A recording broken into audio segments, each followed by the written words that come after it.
Namo tassa bhagavato arahato samma sambuddhassa. Namo tassa bhagavato arahato samma sambuddhassa. Namo tassa bhagavato arahato samma sambuddhassa.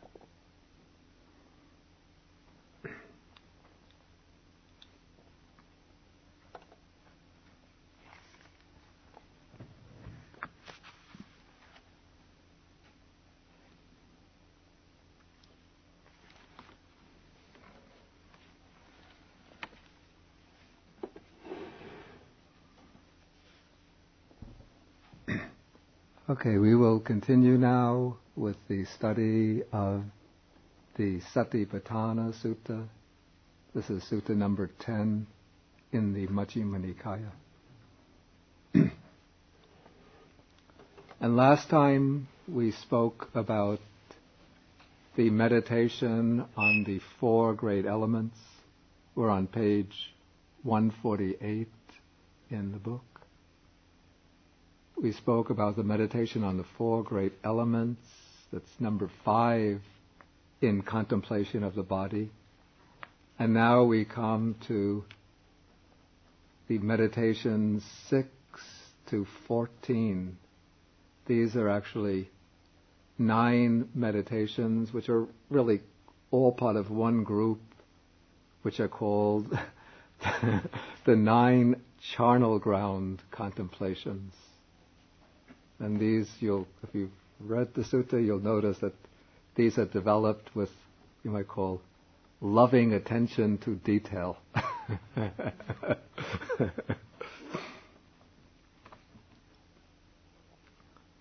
And it's rather difficult to practice these or to obtain a visual impression of the objects of these meditation nowadays, because we don't have the opportunity to see bodies in these stages of decay. But in ancient India, it was common to take the bodies of criminals who had been executed, homeless people who had died accidentally or from illnesses, and just cast their bodies off into the, what they call the susana, the charnel ground, and leave them to decay, and then the bodies will be attacked by various predators, animals, birds of prey. And so monks and also nuns who wanted to practice these meditations would just go off to the charnel ground and just try to find a corpse and suitable stage of decay, spend a couple of, maybe an hour or so contemplating it, getting a firm visual impression of it, and then using that as a theme for repeated contemplation. But I think the Buddha was quite considerate of us, because in the sutta, he uses an expression. In Pali it goes, Puna chaparang bhikkhave bhikkhu sayatapi. The word sayatapi, this expression is used to sometimes to introduce a simile. It means just as if such and such were to take place. So it seems to be implied here, we might translate this a little differently again, bhikkhus, just as if one were to see a corpse thrown aside in a charnel ground. So the implication is that one doesn't have to literally see the corpse in the state of decay. But if one doesn't have this opportunity, one can use one's imagination to conceive of a corpse in this state of decay. And whether of course, if one has the opportunity to see the corpse in that state of decay, it's a much more powerful object. But if one has a vivid imagination, then one can just use one's imagination. But when one uses the imagination, whether one uses an actual object or the imagination, one has to handle this particular meditation subject very skillfully. Otherwise, if one doesn't, it can cause one to become frightened, panicky, tormented by, if one is meditating in a remote hut someplace, one will start maybe having visions of the corpse one has seen in the cremation ground. Now the shadow is appearing on the wall when there's a full moon, and oh, it's come to get me, come to get me. Or if one has vivid dreams, one falls asleep and the corpse is coming, like Dracula or Frankenstein. So one has to handle this meditation very, very skillfully. And I think it's not a meditation to begin with, or not to use until one really has has achieved some degree of mastery or experience using more basic meditation subjects, like the mindfulness of breathing, or the walking meditation, or the meditation on the four elements. But this meditation is an extremely powerful subject to use if one uses it, I would say, sparingly and skillfully for several purposes. One purpose that's used by monastics is to help overcome sensuality, since one becomes attached to bodies, the bodies of others, when one sees them alive, but when one sees a body that's dead, then it loses its sensual appeal, and one realizes that all bodies have the same nature. Also, the theme, the constant theme, in fact the main point of this meditation, which is emphasized in each of the contemplations, comes with this line. Okay, we'll just take the first contemplation for consideration. One sees as though one were to see a corpse thrown aside in a charnel ground, 1, 2, or 3 days dead, bloated, livid, and oozing matter. Then this is the main point. A monk compares this same body, that is one's own body, with that body thus. This body too, that is one's own body, is of the same nature. It will be like that. It is not exempt from that from that fate. Ayampi ko kayo evang dhammo evang bhave etam anatitoti. So this reflection reminds us that this body that we identify with, taking it to be mine, that we cling to, that we relish and enjoy, this body will also be like that. Someday this body is going to expire. Life force will be extinguished. It will be dead. And, nowadays when people die, they don't throw the body away in a charnel ground, but they put on nice makeup, put on a new suit of clothes, they put it in the funeral parlor. I think the funeral parlor, they put up a nice smile. The morticians, they put up a nice smile on the face. So it looks almost like a person has gone into a deep, peaceful sleep, and just if you wait a couple of days, then Uncle Fred is going to wake up and be back with us again, laughing, smiling, joking, eating, and doing all of the things that he did in the past. So we don't get the impression that the body is really dead. But when one sees it lying like that, in this state of decay, then one considers one's own body will be in such a condition too. then that helps to remove this attachment to one's own body and the delusion that through which we hold to this body as being I, mine, myself. Even though the sutta treats these 9 charnel ground contemplations as being separate contemplations, I like to see them as forming a sequence, because that's how you get the most, in my view, the most powerful message out of this series, by seeing them as describing a sequence, so that one goes from the body after it's 1, 2, or 3 days dead. Then the next stage, you have the body. This is in paragraph 16. It's being devoured by the animals, the birds of prey, crows, hawks, vultures, by animals, predators, cows. I'm sorry, not cows. How did I get cows there? Dogs, jackals, and various kinds of worms. Again, one sees the body being devoured by those creatures, and then one thinks, my body too is going to be devoured by creatures like that. This body is food.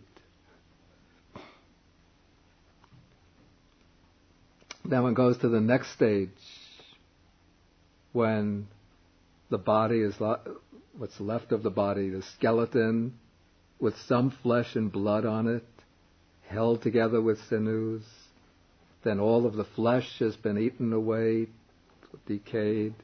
There's just the skeleton, still smeared with blood, held together with sinews.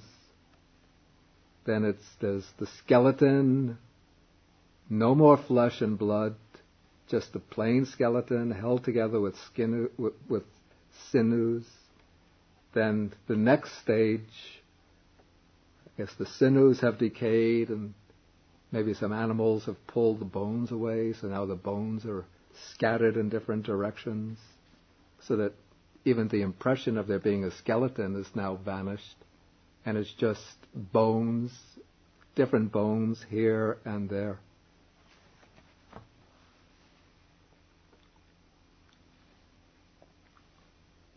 Okay, then jumping down to 26, now one sees the corpse thrown aside in a charnel ground. Bones, they're bleached white, the color of shells. Just the bones, the color of shells. Now, there was a mistake here. Yeah, then the bones heaped up.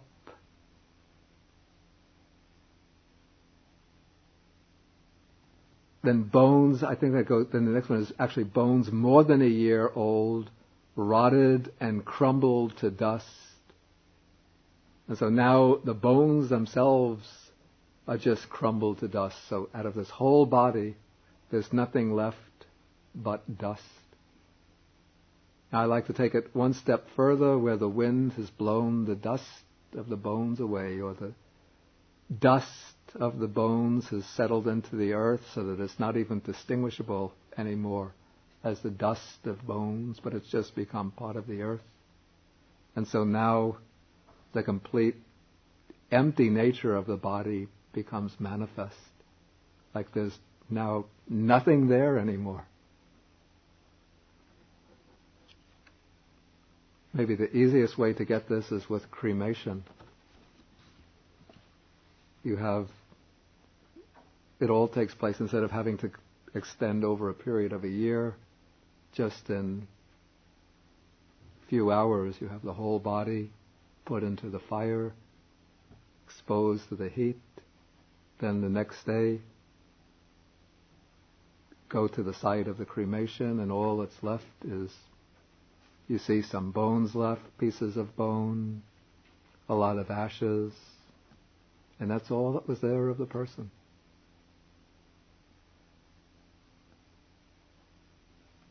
Where is the person gone?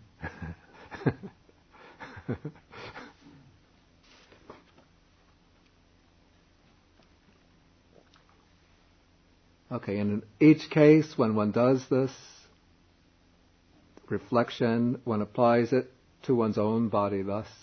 This body is of the same nature. It will be like that. It is not exempt from that fate. It has not escaped from that destiny.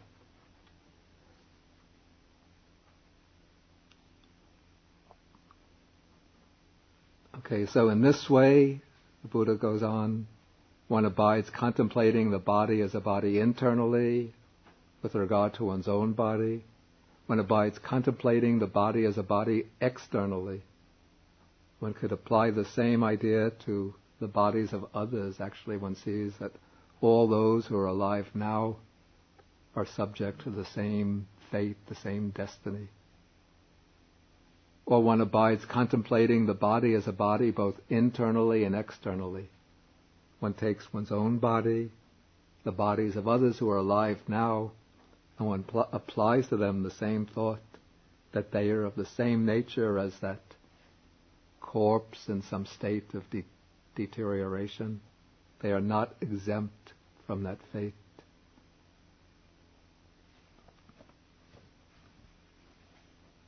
Then actually, as one goes on contemplating in this way, since one is doing this in a framework, we call this in a framework of total mindfulness and clear comprehension, eventually it will build up what I would call the force of mindfulness and clear awareness, so that one could just then focus upon this body itself and contemplate the nature of arising in this body, the constant arising, origination of this body, and then the constant passing away or vanishing, destruction of physical components within this body. And one abides contemplating in the body its nature of both arising and vanishing. That is, in succession, one contemplates both arising and passing away. Then one comes to the mindfulness, the awareness. There is a body simply established within oneself to the extent necessary for bare knowledge and continued or sustained mindfulness. And thus one abides independent, not clinging to anything in the world. That too is how one dwells contemplating the body as a body. Okay, and with this we complete the contemplation of the body. That's the first section in the Satipaṭṭhāna Sutta.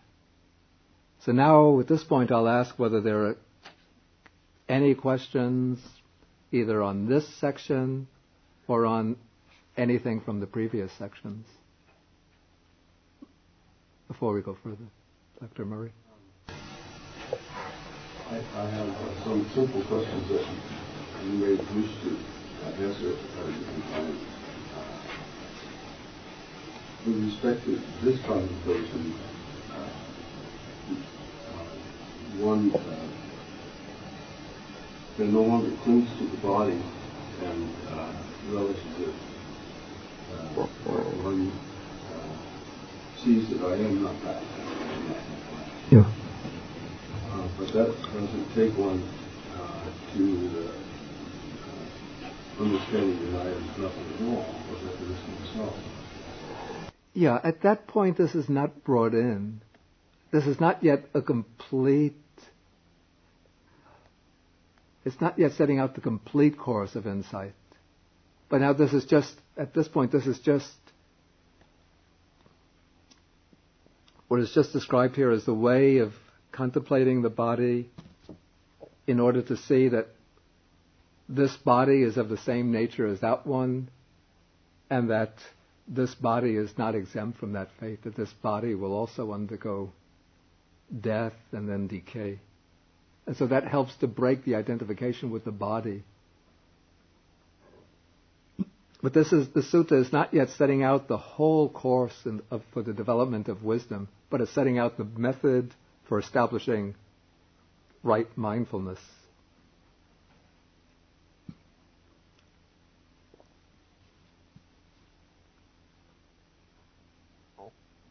And we have to remember that right mindfulness is just one factor of the Noble Eightfold Path. And so it has to be, right mindfulness has to be integrated with right view or right understanding, and that will include the right view of insight, not simply the conceptual right view that one uses at the beginning of the path, but the right view of insight that arises when one applies this examination, investigation to all of the five aggregates, contemplating them all as impermanent. Then from the impermanence of the five aggregates, one can come to the selfless nature of the five aggregates.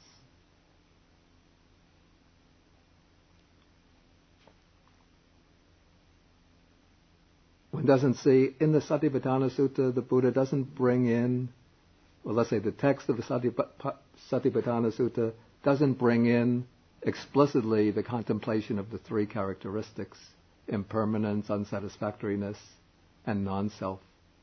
But I would say that they are implied by the contemplation of arising and vanishing, arising and passing away.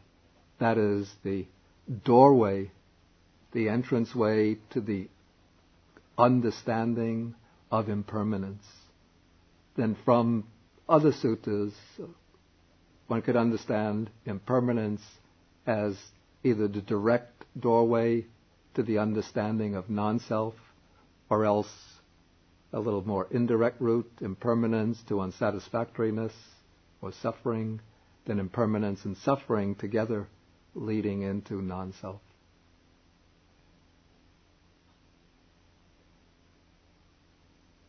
Any further questions? David? Yes, Bhante. I understand why a monastic would do this contemplation to try to become unattached from sensuousness. Yeah. The thing is though, I kind of have I can understand that, but I kind of have a very difficult time with looking at another person, say, as a body that's going to decay, and rather than use my perception, see that person as beautiful, which is really what I want to see. Yeah. And I don't see that if I see it as an impermanent. Well, impermanent doesn't bother me, but something that's going to decay and get ugly and get I don't see how that could really. I just don't see how that could help make you feel better.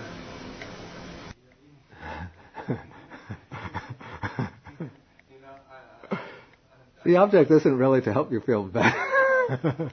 If you want to feel better, there are many, many other ways to go about it.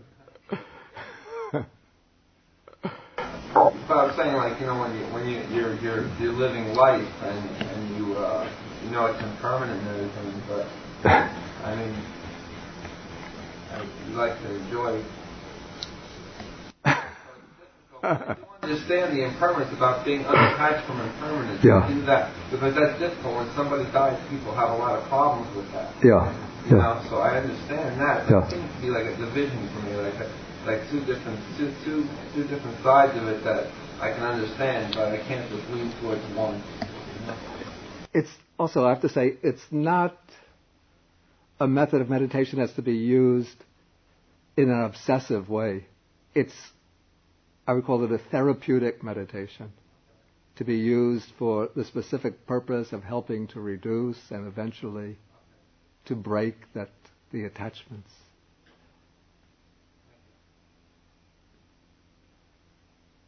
Okay. In the beginning of the sutta, where the various objects of mindfulness are enumerated, one contemplates feelings and feelings, contemplates mindless mind, mind objects, and contemplates breath. Can this be used to bring one? Are these exercises that one sits to perform separately, or are these aspects of the awareness that one should have at all times. Are you talking how to come into the present moment? Are you talking about all four foundations of mindfulness?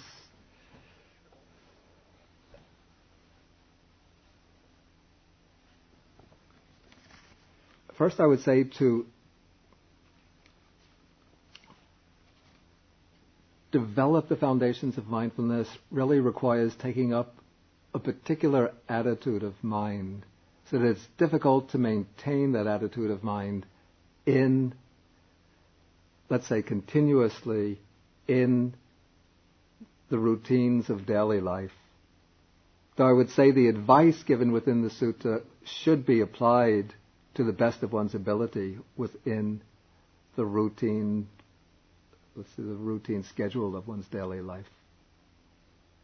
But to preserve this attitude of constant, how is it described?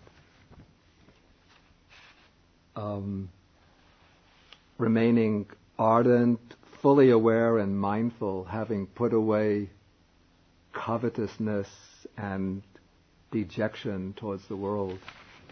That is a very difficult attitude to sustain when one is involved in one's daily work activities, one's interpersonal relationships, ordinary leisure time enjoyments, and so on.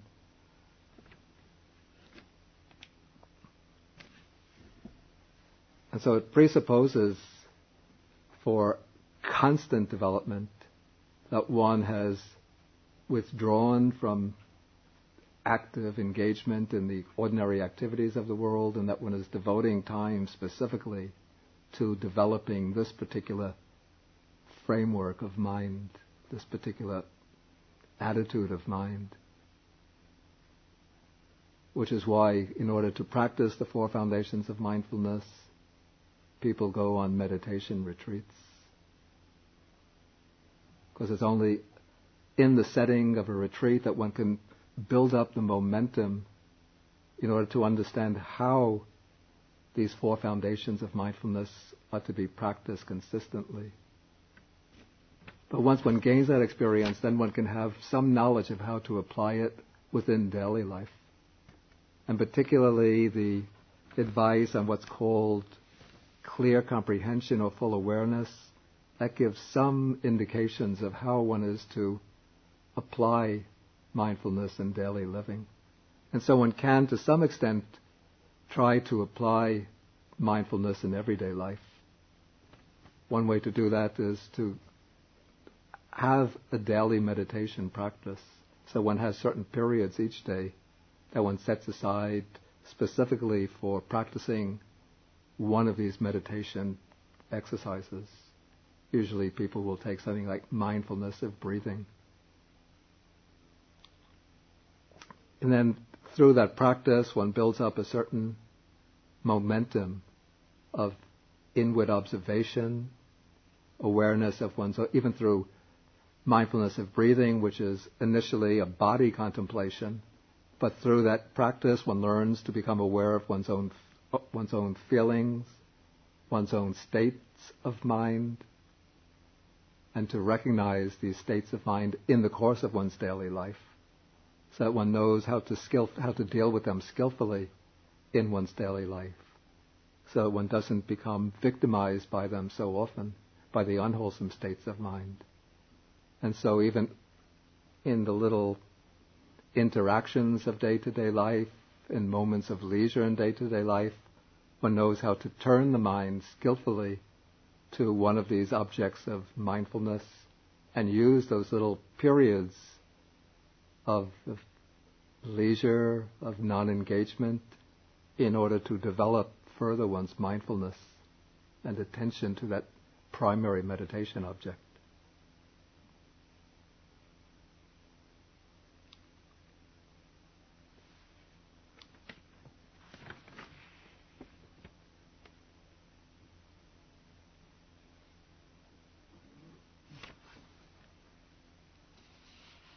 But these are quite general questions. I really want to invite questions that deal specifically with material that I've covered. Like anything just unclear in what I've covered so far?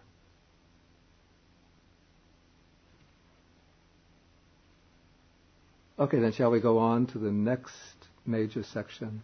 We now come to the second foundation of mindfulness, or the object of mindfulness. This is the contemplation of feeling. We're in paragraph 32 now. How does a monk dwell contemplating feelings as feelings? Here, when experiencing a pleasant feeling, a monk understands, I feel a pleasant feeling. When experiencing a painful feeling, he understands, I feel a painful feeling. When experiencing a neither painful nor pleasant feeling, he understands, I feel a neither painful nor pleasant feeling. Okay, now we come back again. When feeling a worldly pleasant feeling, he understands, I feel a worldly pleasant feeling. When feeling an unworldly pleasant feeling, he understands, I feel an unworldly pleasant feeling. When feeling a worldly painful feeling, he understands, I feel a worldly painful feeling. When feeling an unworldly painful feeling, he understands, I feel an unworldly painful feeling. When feeling a worldly, neither painful nor pleasant feeling, he understands, I feel a worldly, neither painful nor pleasant feeling. When feeling an unworldly, neither painful nor pleasant feeling, he understands, I feel an unworldly, neither painful nor pleasant feeling.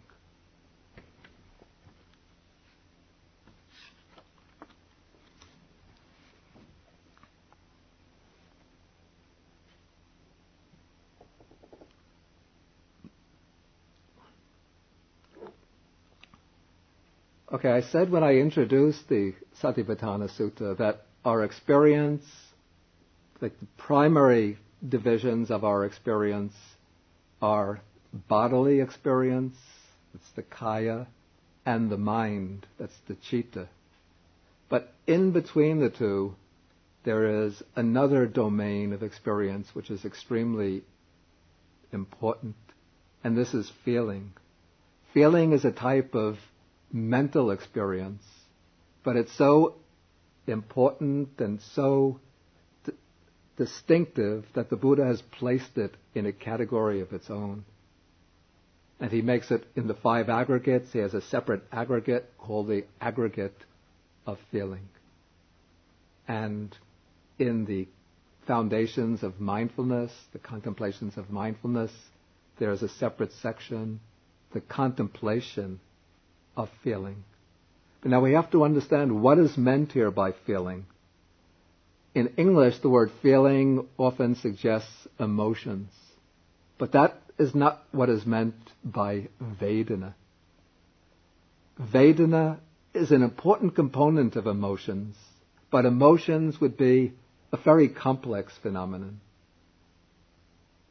What is meant by feeling, I use the expression, it is the affective quality of experience.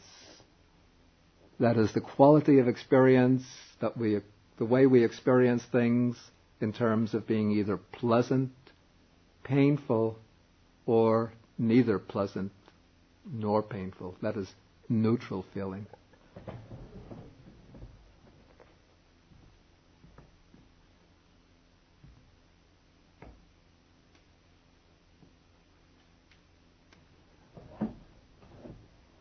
And the reason why the Buddha gives so much attention to feeling is because feeling is, we can call it like the trigger which sets off many more complex levels of experience. That it is pleasant feeling that becomes the trigger for craving and attachment. And so within the formula of dependent origination, the 12-factored formula of dependent origination, the Buddha says that conditioned by feeling, craving arises. That is, specifically, usually it is pleasant feeling, enjoyable feelings that set off, that originate craving, because one craves for pleasant feelings. Then painful feeling, when unexamined, not treated with mindfulness, becomes a trigger which sets off aversion, dislike, hatred, anger, irritation, annoyance. And neutral feeling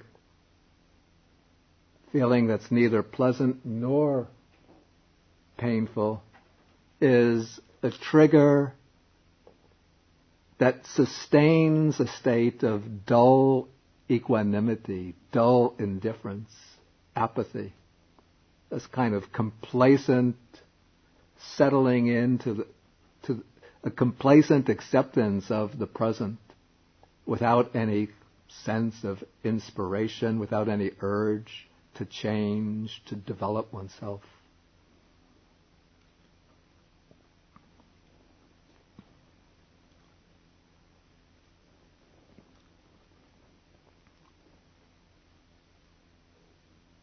And so if we allow feelings to arise within our mental life and don't observe them with mindfulness, then the feeling becomes a catalyst which sets off these other mental processes, either states of attachment and craving, states of aversion, annoyance, irritation, or dull indifference, complacency.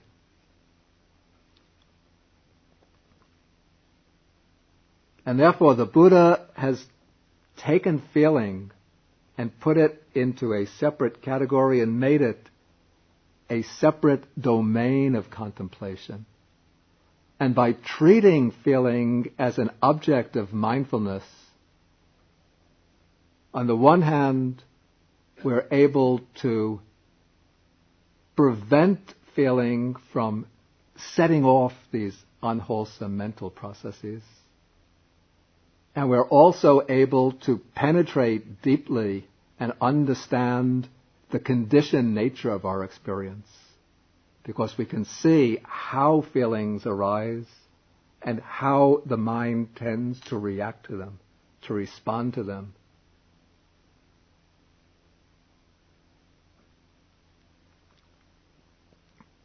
And then by observing, continuing to observe feeling, one can gain deep insight into the nature of experience itself.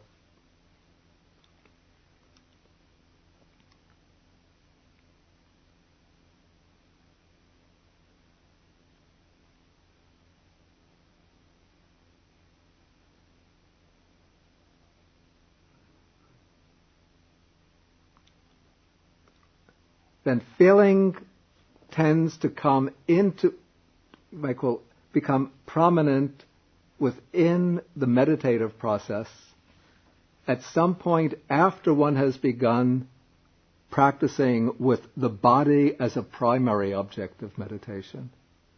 Of course, there are I should say that the Sutta, the Foundations of Mindfulness, it sets up a framework within which one could devise hundreds of different systems of meditation.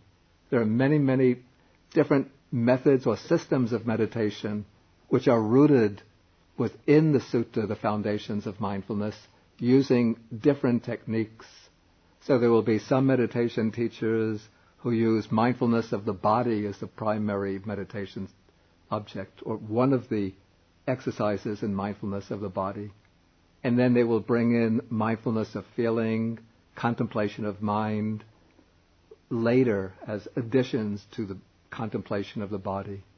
There'll be other meditation teachers who begin introduce contemplation of feeling at a very early point and make that a primary object of contemplation.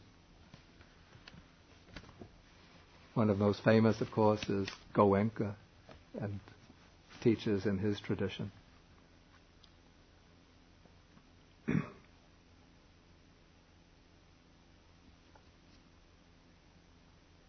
And so what will happen usually when one is beginning to practice meditation intensively using one of the body objects of mindfulness, for example, mindfulness of breathing, or it could be the rising and falling of the abdomen, after some point one will notice pains begin to appear in the body, and pains become more and more prominent. So if one doesn't pay attention to the pain, then the pain will become a distraction, a disturbance, even a cause of discouragement. So one has to know, in order to be able to get through the painful phase of the meditation practice, one has to be able to know how to utilize this phase of painful experience and yoke it to the practice so that instead of becoming an obstacle, it actually becomes an aid or an intensifying factor that assists the development of the meditation. And so what one will do, as one is, say, contemplating the rising and falling of the abdomen or the in and out breathing, as one notices pain in the legs or pain in the back, at first one will just mindfully note the pain, painful feeling, painful feeling. If there is some dejection in the mind because of the pains, that is also a painful feeling, a painful mental feeling. One will notice dejection and just treat that purely as a mental feeling, and then bring the mind back to the main object, in and out breathing, rise and fall of the abdomen. But if the pain continues to be very persistent and very domineering in the field of attention, to the point where one can no longer focus on the primary object, then one might just put aside the original object, the breath, the rising and falling of the abdomen, and turn the attention instead to the painful feeling, and just treat the painful feeling as the object of mindful contemplation. And as one observes the painful feeling, one will start to notice that what one calls the painful feeling turns out to be not a solid, massive whole, something which is persisting in time as one discrete entity. But as one is observing it continuously, it turns into a flow or process of, or it seems to turn into a flow of painful feeling.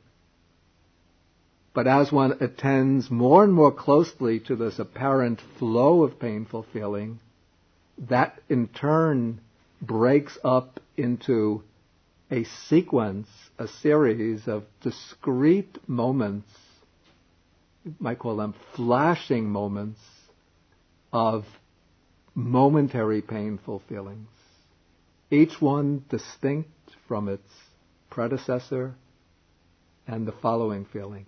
So there's just flashing moments of painful feeling, arising, stopping, arising, stopping, arising, stopping, but occurring very, very quickly.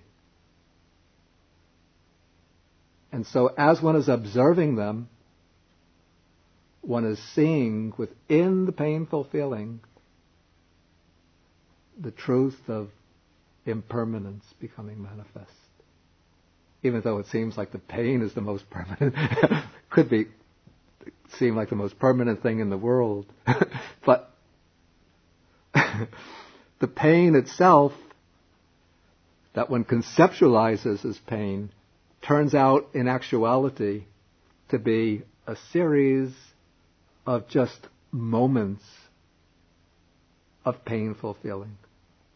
And as the attention, the capacity for attention, focuses more and more finely upon that experience of painful feeling, even those flashing occasions of painful feeling will in turn break down into more discrete little packets of painful feeling, until again what seems to be the painful feeling turns out to be a mental construct imposed upon the series of rapid flashes of painful feeling, just coming, going, coming, vanishing, coming, vanishing, arising, vanishing. And not only does the pain start changing its character from one whole block of pain, first into a flowing current of pain, then into a series of flashing moments of pain. But as one tunes into the precise nature of the pain, one sees how the pain has quite distinct character. There'll be different types of pain occurring in different ways. Sometimes stabbing pain, sometimes throbbing pain, sometimes flashing pain, aching pain, oppressive pain, cutting pain. But one can use these labels just as a way to observe the pain.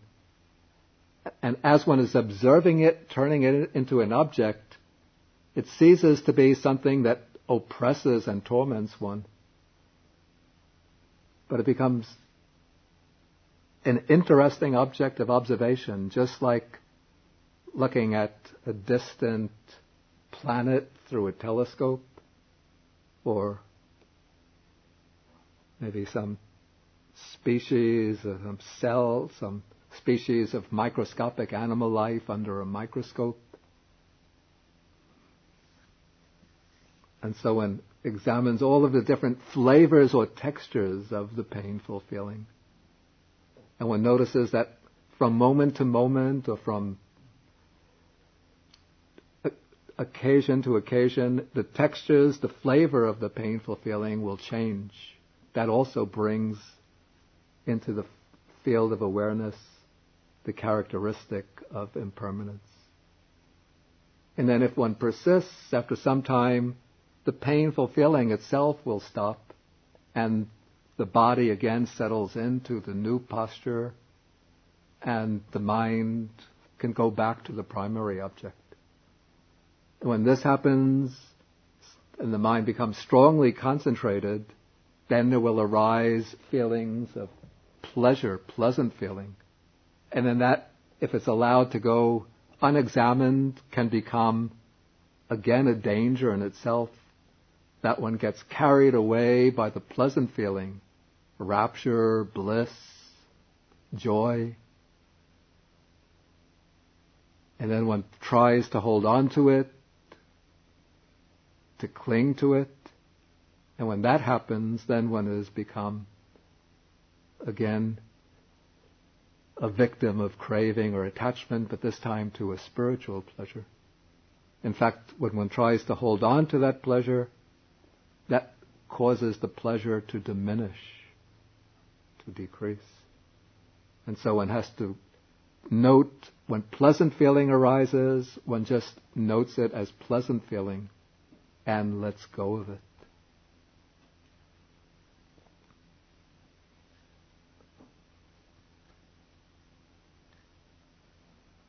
Now the sutta and other texts distinguish within these three main types of feeling two subdivisions of each. In Pali, these are called sa misang vedanang and near amisang vedanam. The word amisang means something like, literally it's like flesh or meat.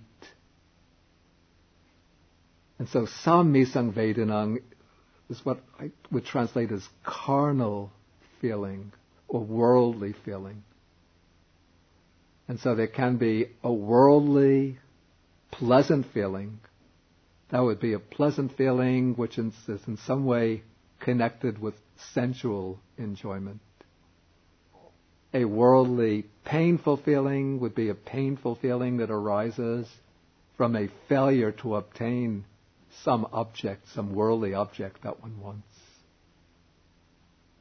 And then the neutral worldly feeling, that would be this feeling, this neutral feeling of dull indifference.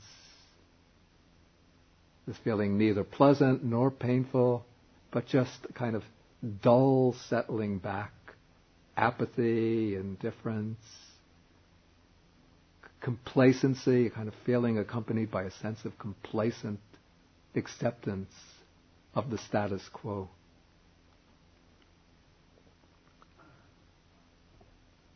The opposite of this is the unworldly feeling or spiritual feelings. Okay, we have a spiritual, pleasant feeling. This is the pleasant feeling that arises, for example, when the mind starts to become concentrated, focused well upon its object. Or it's the pleasant feeling that might accompany a person of a devotional temperament.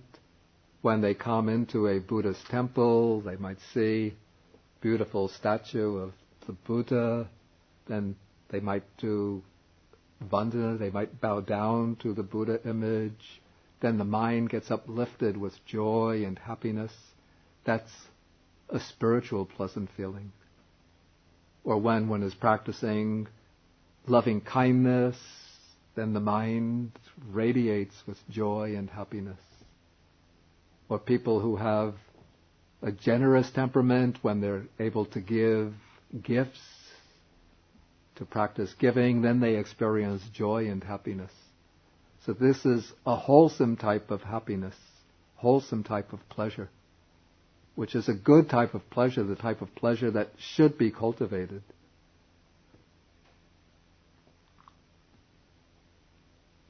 And similarly, painful feeling also has this twofold distinction. There is the worldly painful feeling, the painful feeling when one fails to get what one desires. But there's also a spiritual painful feeling. That is a painful feeling, say, when one is aspiring to higher states of consciousness. One is making a real serious, sincere effort, but one is not attaining the object of one's aspirations. Then one feels some urge, some yearning, some longing to reach these higher states.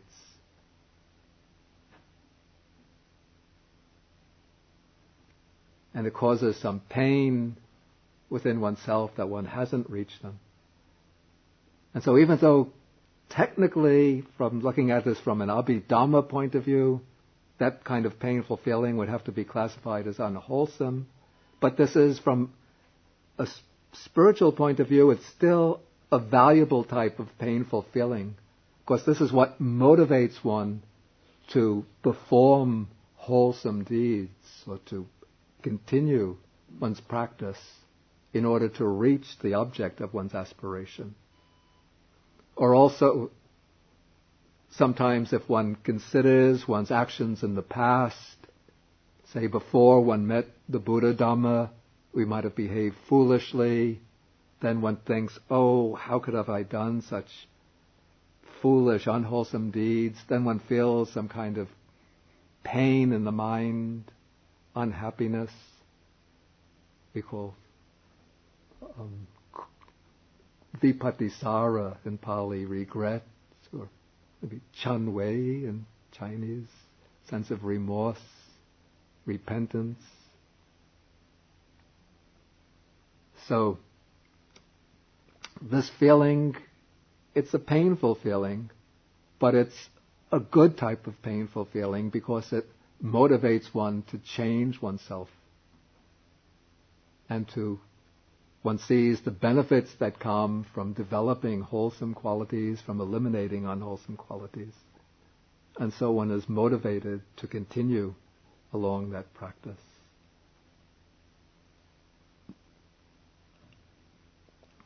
The feeling that's neither pleasant nor painful, this is very subtle because this is a very tricky area because this type of feeling, it's very subtle. Not so easy to notice the neutral feeling. And so in our day-to-day life, we experience this neutral feeling many, many times. But if we're not mindful of it, not aware of it, we easily just settle back with this complacent acceptance of the status quo, not wishing to change ourselves, not wishing to change the things around us for the better. And if one attains the wholesome type of neutral feeling, the state of inner equanimity, but one doesn't recognize it as such, then one could develop a subtle attachment to that equanimity, not recognizing that even that neutral feeling is impermanent.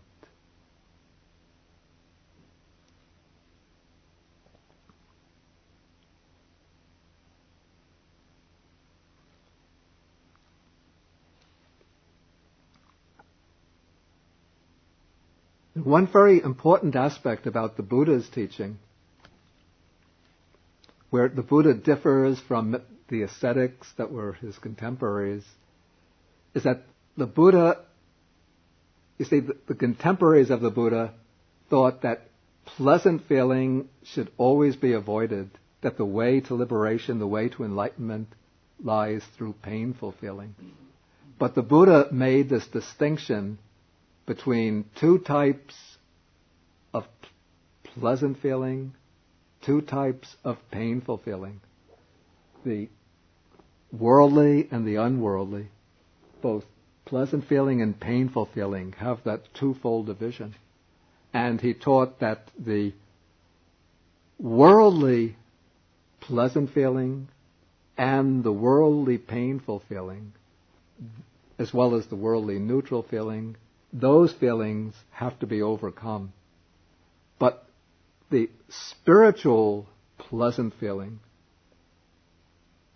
even the spiritual painful feeling, and the spiritual neutral feeling, those feelings are beneficial and wholesome. Ideally, we have to overcome even the spiritual painful feeling, since we don't like painful feeling. But we can use the spiritual painful feeling as a spur for self-cultivation. When we do so, then we arouse the spiritual pleasant feeling. And then that spiritual pleasant feeling, when it becomes mature and well-established, leads into the spiritual peaceful feeling. That's the feeling that's neither painful nor pleasant, the feeling of equanimity.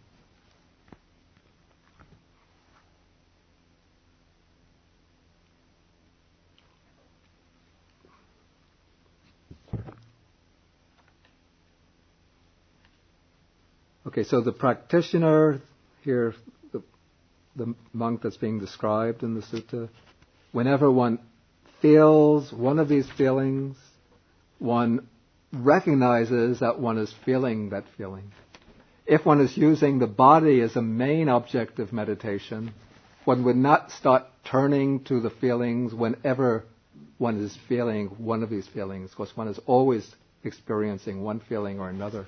But whenever one of these feelings becomes prominent, then and impinges upon the field of awareness, then one would turn one's attention to that feeling and take note of it. Then bring the mind back to the primary object, the bodily object. But if that feeling becomes very prominent, then one can turn one's attention full force onto the feeling itself and make that an object of observation. But there are certain systems of meditation which use a bodily contemplation like mindfulness of breathing just as a way to settle the mind. Then once the mind becomes settled, then one is instructed to go into full contemplation of the feelings, particularly using bodily sensation as the main object of awareness.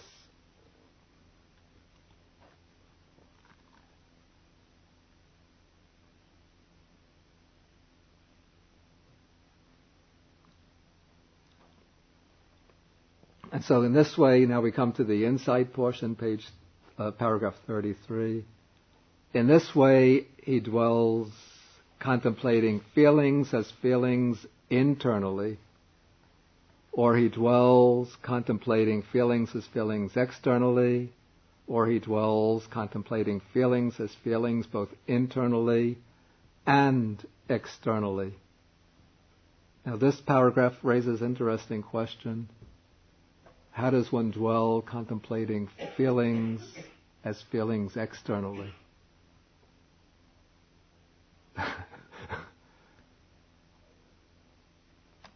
Excluding the rare case, very rare case of, well, I don't even know if somebody who can read the mind of another, whether they can actually experience the feelings of another. I don't know if that's possible. Unless one has very extraordinary capacity of reading the minds of another. But let us say, I mean, that's a very rare exception, even a person who has that ability, but ordinary practitioners, and this advice is given for ordinary practitioners, how does one contemplate the feelings as feelings externally? Contemplating feelings of others.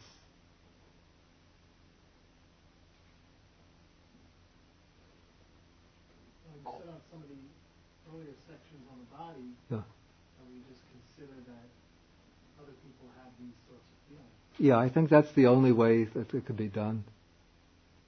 It's just to consider that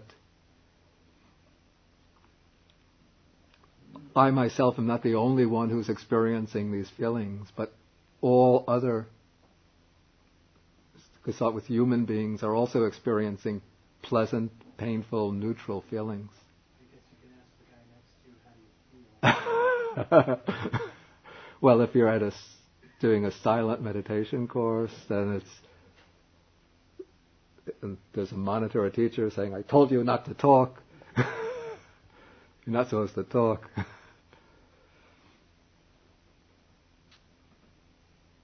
about intuition? When you be able to tell how, so not exactly like you were saying, being exact feelings of somebody, but wouldn't you be able to tell if somebody's feeling good or bad? I think one could get some intuitive sense of the way other people are feeling, sometimes from the way they're carrying the body, facial expressions. Sometimes if one becomes very sensitive, one could almost feel another person's mood. But I think it's not really necessary to get so specific to be practicing this contemplation. The way I understand it is just simply that one understands that other people, then broadening it from other human beings to animals,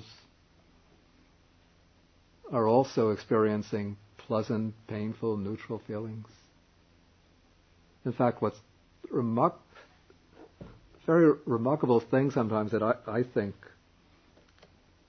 sometimes one sees a little living creature about the size of a speck of dust.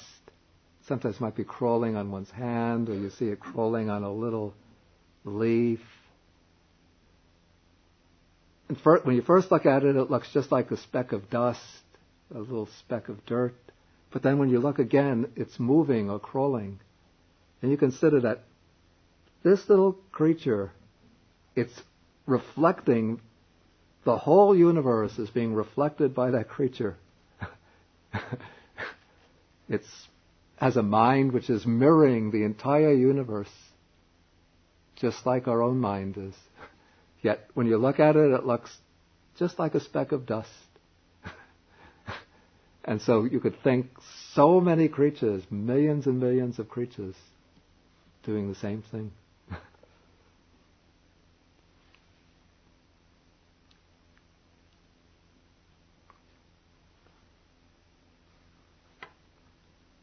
Okay, so then one considers others having the feelings. Then one goes back and forth. This is contemplating the feelings as feelings both internally and externally. One alternates quickly back and forth. One is experiencing feelings, others experiencing feelings, oneself, others, till one has, you call it an alternating current of experiencing feelings. Then one abides contemplating and feelings their nature of arising, or one abides contemplating and feelings their nature of vanishing, or one abides contemplating and feelings their nature of both arising and vanishing. This is what I indicated earlier, a few minutes ago, when I was speaking about as one is observing the feelings and paying very close attention to them, one will see how feelings are constantly, at each moment, coming into being and passing away, coming into being and passing away. And though one might start off observing just specific feelings, maybe feelings that arise in the knees, the buttocks, arms, the back. But when the mind becomes very sensitive, one can then extend that awareness globally over the whole body, scanning the body from the top of the head right down to the soles of the feet, and experiencing feelings in every part of the body, the subtlest parts of the body, even the back of the earlobes, the inside of the toes. There are feelings in every part of the body constantly that we're not aware of because the mind is not sensitive enough to feel them. But when the mind becomes very sensitive, one could put one's attention into these areas, that hidden areas, and one will feel a mass of feeling in those areas arising and passing away. And so then one can take the body in globally as one whole, this mass, I call it like an atomic mass of feelings, always arising and passing away. Okay, and then at a certain point, one can even drop the distinguishing of feelings as pleasant, painful, neutral. Stop observing the arising and vanishing, but one becomes simply mindful that there is feeling taking place. Simply to the extent necessary for bare knowledge and constant, repeated mindfulness. I think it's at this stage that one is simply aware of feeling as this impersonal phenomena. One is not identifying with the feeling, not taking the feeling to be I or mine, but aware simply that feeling is taking place. And in this way, one abides independent, not clinging to anything in the world. And that is how a monk dwells contemplating feelings as feelings.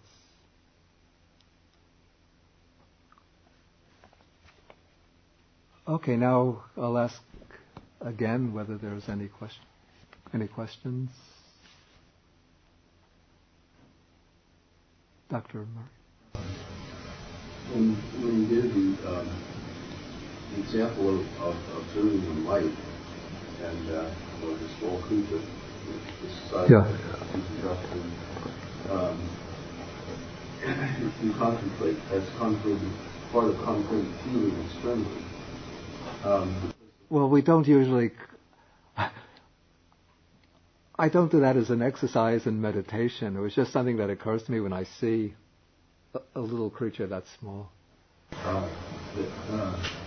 If the whole universe is reflected in that light, that sounds to me like the notion of the net of India. Is that original Buddhist notion?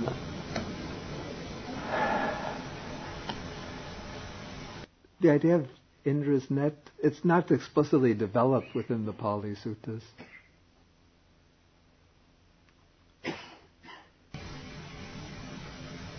And the problem I have with that is the conceptual problem is how that a creature that doesn't have a nervous system could sustain feeling or reflect as part of Indra's net. Say again? A creature that doesn't have a nervous system. I'm talking about a creature that does have a very primitive nervous system. I would assume that these little creatures do have some kind of nervous system. Yeah, I don't know how it is with plants.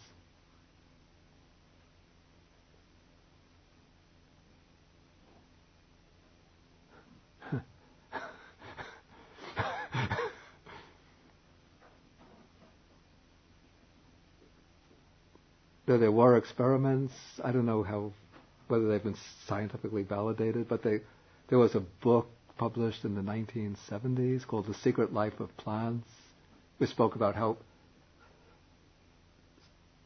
somebody who had brought up plants, one set of plants, he would bring up playing sweet music, speaking to them very pleasantly.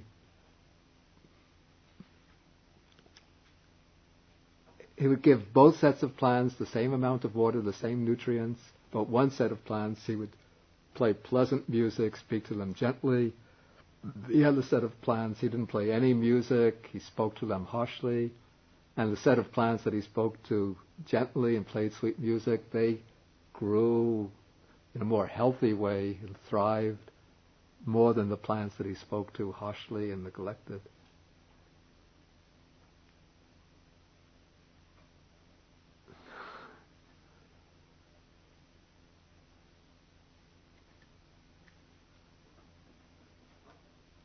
I only know the contents of the book by hearsay. I didn't read it myself.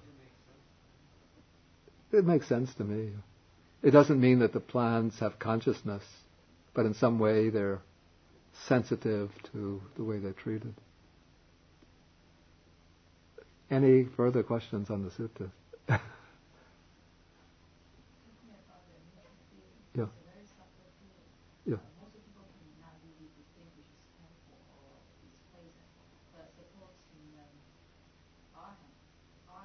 Yeah. We didn't have that kind of feeling. Strong beings didn't have those 5 minutes or so. He shouldn't have the neutral feeling. The Arahant, he will have the neutral feeling. Yeah, but he won't have the carnal neutral feeling, but he'll have the spiritual neutral feeling. Of course, this will be the feeling that takes place. This is the feeling that occurs in states of equanimity. So, say in everyday life, when there's no occasion to be happy, joyful, just going about the everyday tasks,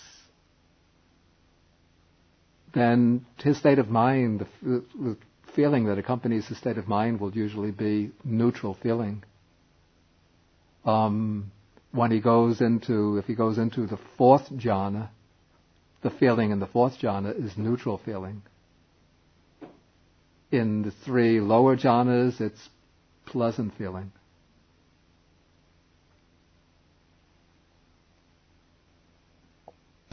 I thought you were saying that feeling is it's physical feeling, physical sensation and contact. So there's. So the Buddha had his foot was injured. It was a painful feeling. Yes, the Buddha had. Is that the same feeling that we're talking about? Yeah, it's the same feeling. It's a neutral feeling. I'm sorry. in the case of the Buddha getting the foot injured, it's a painful feeling. I'm not sure what you mean in this conversation, saying that an arahant would always feel neutral feelings. Did I say that he would only feel neutral? No. No, I said when he goes about his day-to-day activities, generally he'll feel neutral feelings. But he can feel painful feelings, painful bodily feelings. He will not feel... There are two types of painful feelings. Painful mental feelings. These are feelings that we can call states of sadness, sorrow, dejection. Sadness, sorrow, dejection. The Buddha, the Arhats, will not experience those feelings. But as long as they have a body with the sense faculties, they'll experience painful feeling. That's inescapable as long as one has a body. They can stub the toe, they can get... The Buddha got hit by that sharp rock. Shaving, they can nick themselves and they'll experience pain.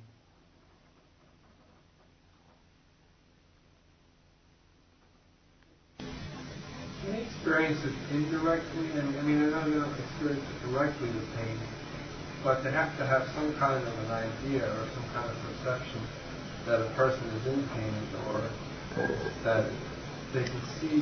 They have to have some kind of perception, don't they? That at some degree of like an idea of what. Of course, that's It's impossible for them not to have that. In fact, it's impossible for them not to have that idea. But wouldn't the idea, by some way, cause some kind of pain? It arouses compassion, but they themselves do not feel dejection, sorrow, or sadness. But there's an empathy that comes with, that's the nature of compassion, so that they can feel, in a sense, empathy with the sufferings of others. But sorrow, sadness, dejection to occur within one's own mind, it requires like some adherence to idea of self, some nucleus of the sense of I around which that feeling can crystallize, congeal. Okay, we're going to have to stop now. It's getting late. So we do the dedication of the merit, sharing the merit with the beings in the other realms.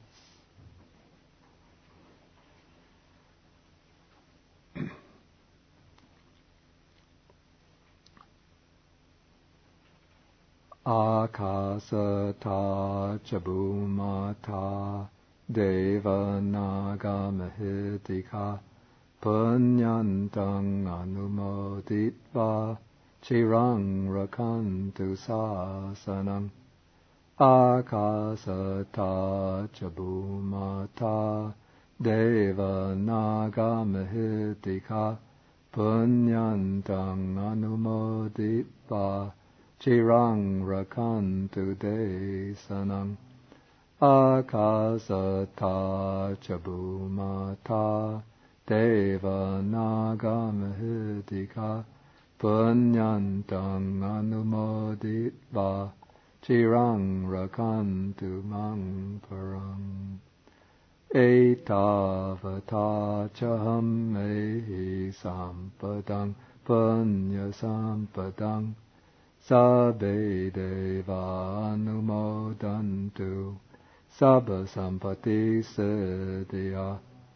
Etavata chaham ehi sampadang punya sampadang sabbe bhuta anumodantu sabba sampati siddhya.